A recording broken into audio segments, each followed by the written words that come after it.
কি হয়েছে ভাই? চেনের সমস্যা, ধাক্কা দিতে হবে। সামনে গ্যারেজ, ওই হাউস বিল্ডিং পাবেন, হাউস বিল্ডিং। তো উড়েন, ধাক্কা দেই।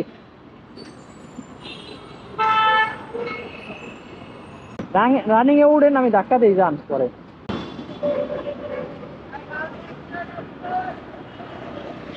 একটু রানিং করেন, একটু রানিং করেন।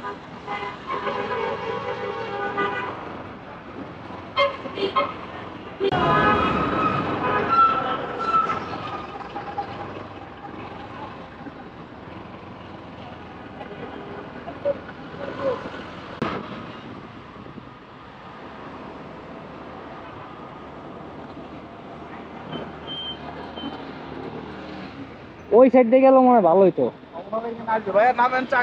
না ভাই, আমি ওই সাইড দিয়ে উপরে উঠবো।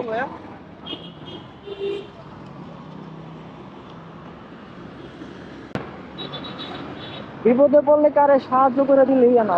আপনারা সবাই সাহায্য করবেন, কারণ আপনিও একদিন এরকমের বিপদে পড়তে পারেন।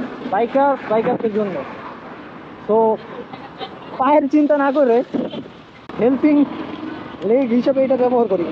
Helping leg. আমি এখন এদিকে যাবো, ফ্লাইওভারে উঠবো। তবে একটা জিনিস কি, একটু পায়ে পেশার পরে এইভাবে ধাক্কা যারা দিচ্ছেন তারা বুঝবেন যে আমি কিসের কথা বলতেছি। এগুলো দেখে ভয়ই লাগে আমার। তো গাড়িটার এই যে নিচে সাইরা দিচ্ছি, আমি ওদিকে সাইরা দিয়ে এদিক দিয়ে ঘুরে আসলাম।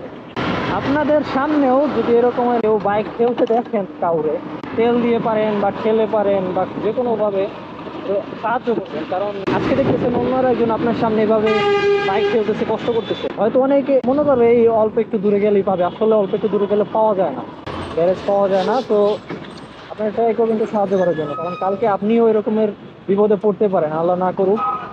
তো সবসময়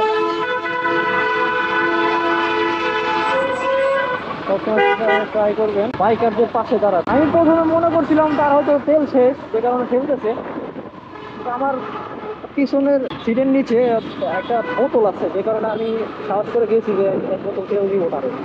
এখন দেখি না, তার সমস্যা হচ্ছে চেনে। যদিও ঠেলতে পারতেছে, তো আমি ভাবলাম তো ঠেলা আমি দিয়ে দিই পিছন থেকে। সেই সুবাদে আমি একটু হেল্প করলাম।